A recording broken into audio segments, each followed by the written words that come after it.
Topic है जिसको मैं थोड़ा बताना चाहता हूं आपके बीच में कि इंडियन एडमिनिस्ट्रेशन सिस्टम जो वर्तमान में कॉन्स्टिट्यूशनल अमेंडमेंट करने के जो पावर दिए गए हैं पार्लियामेंट सिस्टम में, वो बिल्कुल ही अनसिस्टमेटिक है और अनकॉन्शियस है और अनडेवलपमेंट वाला है। कैसे आप देखिएगा, जो ब्रिटिश सत्ता भारत में थी या उसके पूर्व के जो मुगल सत्ता थी, सल्तनत सत्ता थी और राजवाड़े थे, इन सब में देखेंगे कि राजा भले ही अयोग्य हो, धृतराष्ट्र भले ही अंधा हो, लेकिन उसके सलाहकार विदुर थे और विदुर उस राजा के अपने पुत्र मोह के प्रति विमुख थे और बार बार समझाया करते थे कि राजन, आप गलत कर रहे हैं,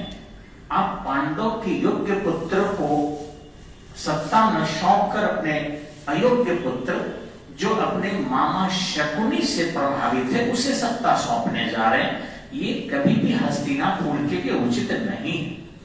स्वयं भीष्म पितामह भी कुर्सी से बंधे थे, लेकिन पूरी महाभारत में आप देखेंगे कि वो दुखी नजर आते हैं और दुर्योधन को बार बार डांटते और समझाते नजर आते हैं। धृतराष्ट्र को भी बार बार कहते हैं, पुत्र तुम नहीं समझ रहे हो, हस्तिनापुर एक दिन समाप्त हो जाएगा। यानी इंटेलेक्चुअल पर्सनालिटी के गाइडेंस में सत्ता चलाने की प्रवृत्ति थी। ठीक इसी ढंग से सल्तनत काल में भी काजी थे जो पढ़े लिखे विद्वान हुआ करते थे और सत्ता को संचालित करने में सुल्तानों पर दबाव बनाते थे। अब मुगल काल में भी वकील दर होता था या मुफ्ती होता था जो सत्ता को संचालित करने के लिए राजा पर दबाव बनाया करता था। आप जानते होंगे कि अकबर पढ़ा लिखा नहीं था, लेकिन इतिहासकार बेवकूफ नहीं है कि अकबर को महान करते हैं। इसके पीछे कहीं न कहीं कारण उस समय के फैजी का था, अबुल फजल का था, ठीक इसी ढंग से उनके दरबार में उपस्थित मान सिंह का था, भगवान दास का था।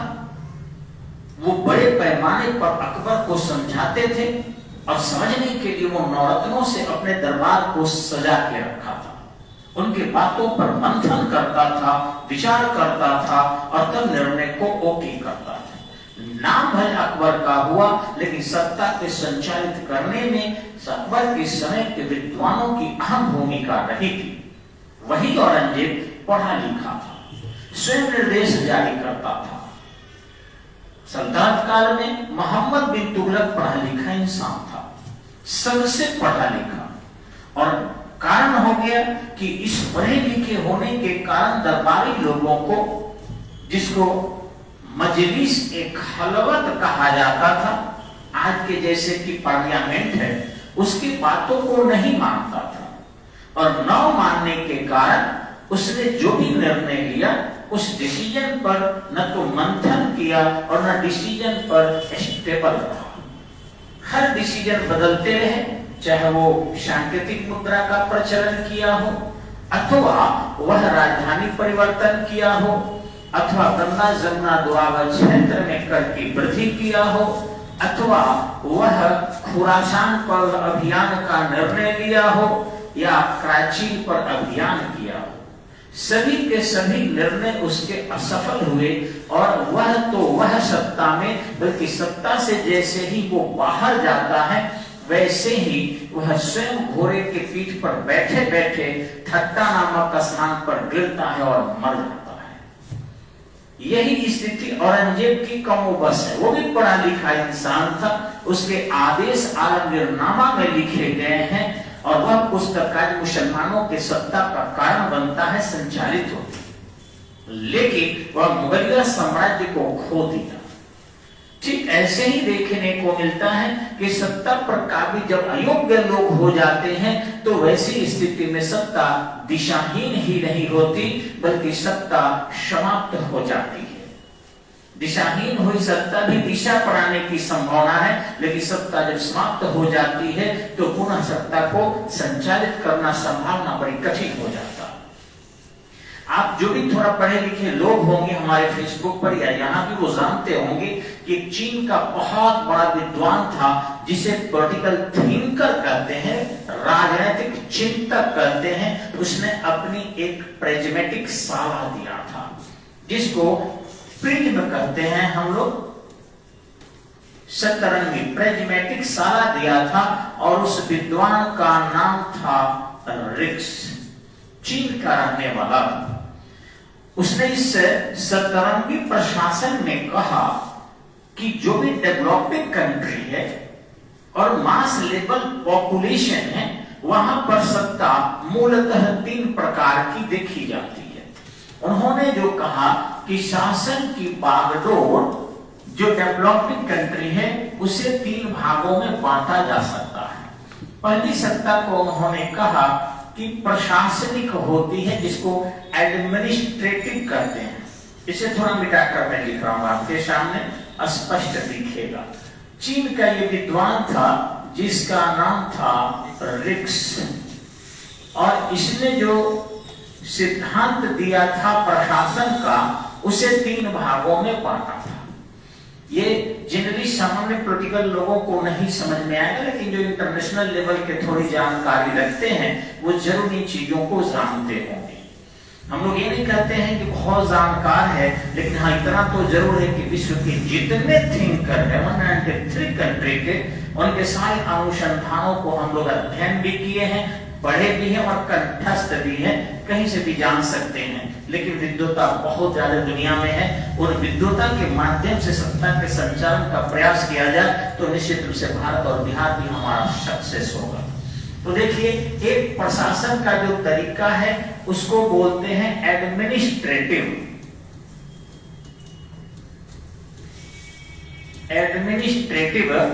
दूसरा को हम बोलते हैं कैस्मेटिक, यानी कि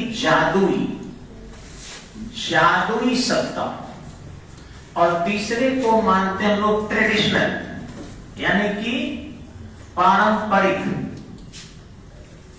ठीक है, इसको हम वंशानुगत कहते हैं, वंशानुगत सत्ता।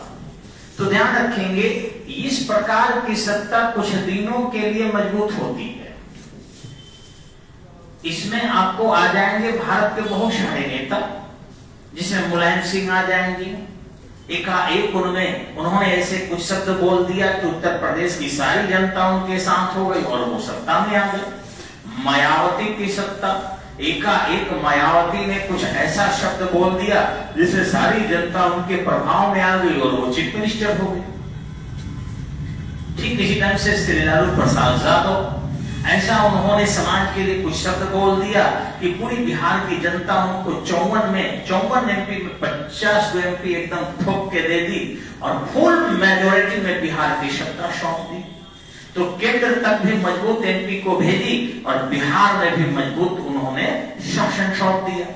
ये क्रिस्मेटिक है, लेकिन क्रिस्मेटिक समटाइम्स होता है। किसी व्यक्ति में जादुई शक्ति या समाज को अपने प्रभाव में लेने की शक्ति थोड़े दिन के लिए होती है। आज लालू प्रसाद यादव भी जीता है और एक एमपी भी आरजेडी का नहीं जीता है। 40 एमपी बिहार में है, लेकिन 40 एमपी में एक एमपी भी नहीं जीता है, तो उनकी जादू समाप्त हो गई। ठीक इसी ढंग से उत्तर प्रदेश में देख लीजिए कि मायावती जिंदा है, इसके बावजूद भी उनके एमपी कम है, एमएलए भी कम है, विपक्ष के लायक भी मायावती नहीं है, सत्ता तो छोड़िए। तो जादुई सत्ता जो है ये कम समय के लिए होती है, वही नेतृत्व जो है रहेगा, लेकिन जनता के विश्वास खो देता है। ये ट्रेडिशनल जो है, इसमें एक कहीं न कहीं मोनोपोली होती है, दबाव होता है। तो ये सत्ता सबसे वर्स्ट सत्ता यानी कि गंदी सत्ता मानी जाती है। इसमें अंधा धृतराष्ट्र का बेटा यदि बेवकूफ भी होगा तो शासन उसी के हाथ में जाएगी। और ये चीजें आप यूपी में भी देखे हैं, बिहार में भी देखे हैं। ये सबसे गंदी शासन कही जाती है, गंदी शासन व्यवस्था। अब कैसे थोड़ा समझेंगे, मैं नाम तो नहीं लूंगा, लेकिन हाँ बड़े नेता, क्योंकि फेसबुक पर भी गाली गलौज आने लगेगा, आप समझ रहे हैं कि कुछ लोग इतने उद्दंड है कि वो नॉलेज नहीं लेते हैं, वो उनको बस गाली नजर आता है और कुछ नहीं। इसलिए सबको देखकर चलना है। उत्तर प्रदेश में मुलायम सिंह की सत्ता जब समाप्त हुई तो मुलायम सिंह ने ये सत्ता अपने अधिकारियों, उत्तराधिकारियों को सौंप दिया। चाहे वो कोई निर्णय करके बोलने वाला हो, चाहे कैसे हो शासन चलाने वाला हो, समझ सकते हैं, वो सत्ता बेटा के हाथ में ही जाएगा। ठीक इसी ढंग से बिहार में भी वंशानुगत में होता है कि सचिवालय को शौचालय भी कोई बोल दे, इसके बावजूद भी चला जाए। पति सत्ता अपने पत्नी को भी दे सकता है, ये बिहार की है। वो चाहे पत्नी क्या है, एक लाइन शुद्ध बोलने नहीं है, ढंग से चलने नहीं है। ठीक इसी ढंग से उत्तर अगर मान लीजिए कि मैट्रिक नहीं भी पास किया हो और रोजने की क्षमता रखता हो, ठमल देने की बात भाषण में करता हो, सत्ता उसके पास चली जाएगी। क्योंकि ये कौन सी है, वंशानुगत है कि बाप पति के पत्नी और बाप का बेटा, बेटा का पोता। इस प्रकार की सत्ता जो है सबसे गंदी सत्ता मानी जाती है। और एक महोदय कहते हैं कि वहां की देश भी बर्बाद होगा, राज्य भी बर्बाद होगी, जनता भी बर्बाद होगी और स्वयं शासन करने वाला भी बर्बाद होगा। वह अपने लोगों को लेकर चलेगा, लेकिन न तो अपने परिवार का होगा, न अपने जाति का होगा, न अपने समाज का होगा। और परिवार में भी ब्याही गई औरत को छोड़ सकता है, वह अपने जात में भी संबंध स्थापित नहीं करके दूसरे जात में भी संबंध स्थापित कर सकता है और दूसरे धर्म के विदेशी लोगों को भी आंगन में बैठा सकता है। वो कुछ भी कर सकता है, क्योंकि ना वो तो राज्य के लिए है, ना वो अपने लोगों के लिए, ना अपने मतदाता के लिए है, ना अपने पिता के लिए, ना अपने मां के लिए। ऐसी सत्ता होती है वंशानुगत में जो सबसे गंदी होती है। और पिता बीमार भी पड़ेंगे तो बड़े बड़े अंग तो छोड़िए ना, एक बूंद रक्त भी नहीं देगा। वो दिलवाने का प्रयास करेगा कि कोई और दे दे, चाहे लिवर डोनेट हो, चाहे किडनी डोनेट हो। तो समझ सकते हैं कि इस प्रकार की सत्ता ट्रेडिशनल मानी जाती है और दुनिया की सबसे गंदी सत्ता इसे ही करते हैं। लेकिन अगर बेस्ट सत्ता के बारे में अगर आप जानेंगे तो दुनिया की सबसे अच्छी सत्ता है प्रशासनिक सत्ता। किसी ने आज तक विरोध नहीं किया है, क्योंकि इस प्रकार की सत्ता में योग्यता बढ़ती है, प्रतिस्पर्धा होती है। अगर योग्य कोई व्यक्ति है और उससे भी अगर कोई ज्यादा योग्य हो गया तो सत्ता उसके पास चली जाती है। और एडमिनिस्ट्रेटिव सत्ता ही आज अमेरिका को आगे बढ़ाई है, ब्रिटेन को आगे बढ़ाई है, फ्रांस को बढ़ाई है, जापान को बढ़ाई है, सिंगापुर को बढ़ाई है, दक्षिण कोरिया को बढ़ाई है, पोलैंड को बढ़ाई है, स्पेन को बढ़ाई है, नॉर्वे को बढ़ाई है, कनाडा को बढ़ाई है, ब्राजील को बढ़ा रही है।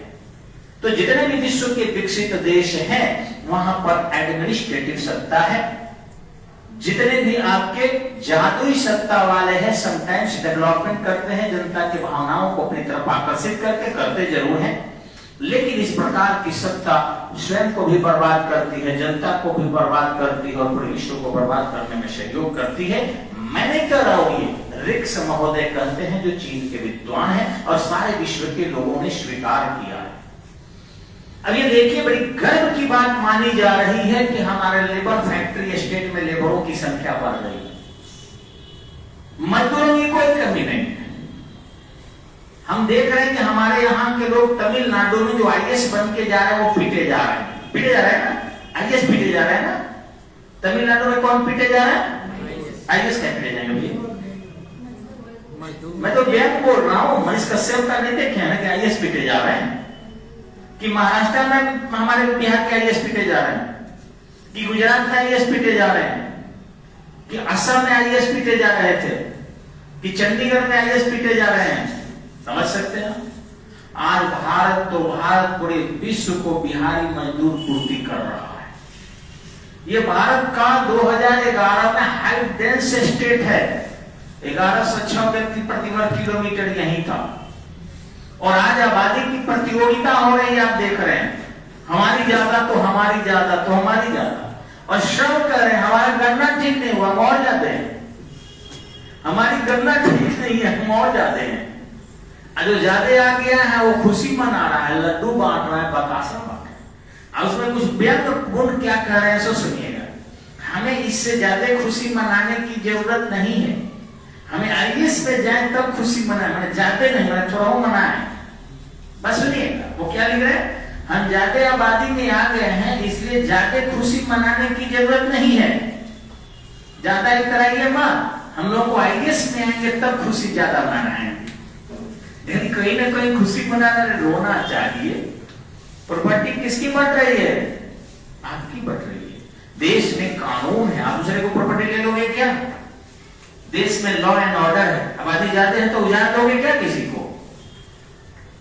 देश में बहुत बड़ा संविधान है, विश्व का सबसे बड़ा संविधान संचालित है।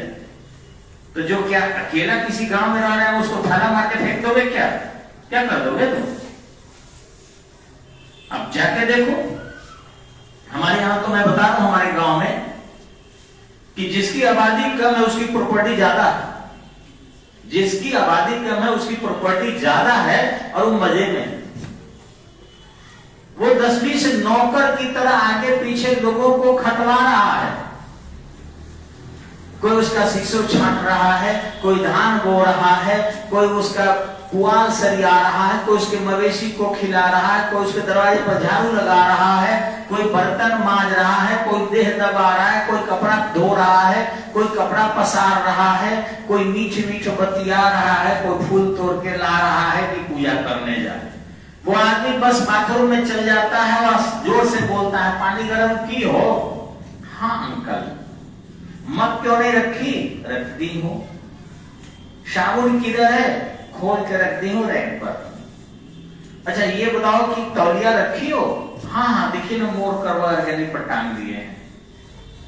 ठीक है हम गेट बंद कर लेते हैं। आराम से नहाते थे, हाथ पोंछ के कहते क्या है, सुनो वो चप्पल थोड़ा पोंछ देना।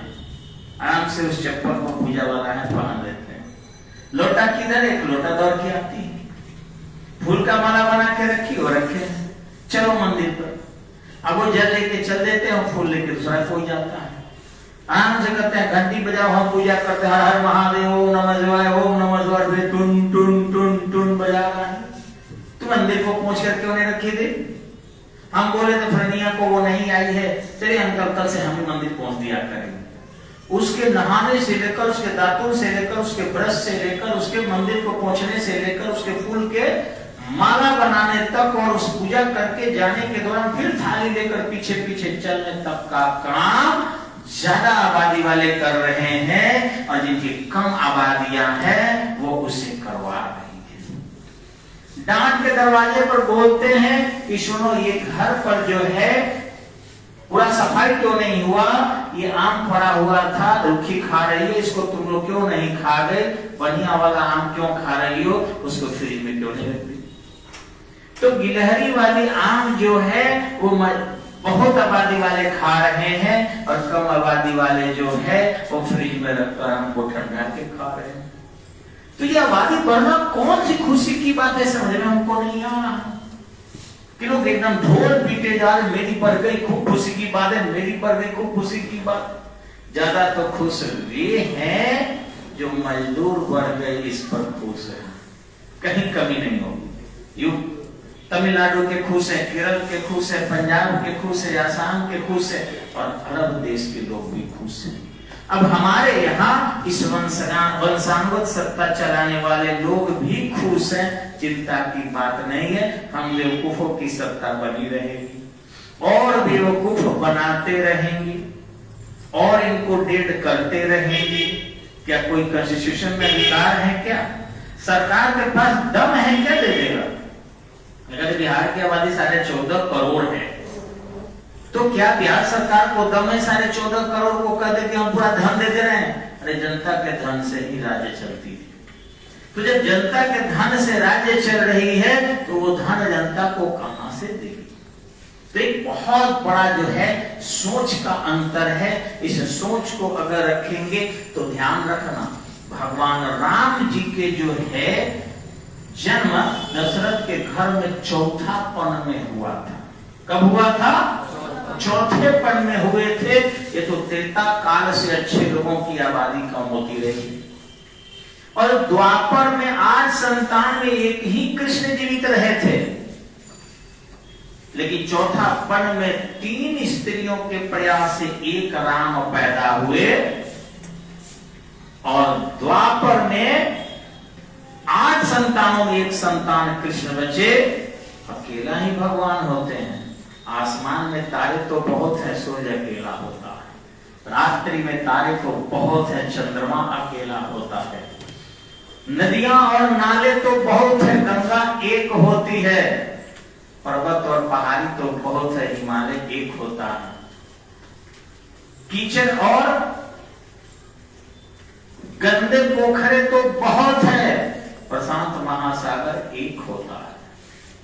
तो वही चीज है, विकास विकास को कहते हैं। आबादी के विकास को कभी विकास नहीं माना गया है, ये ह्रास माना गया है।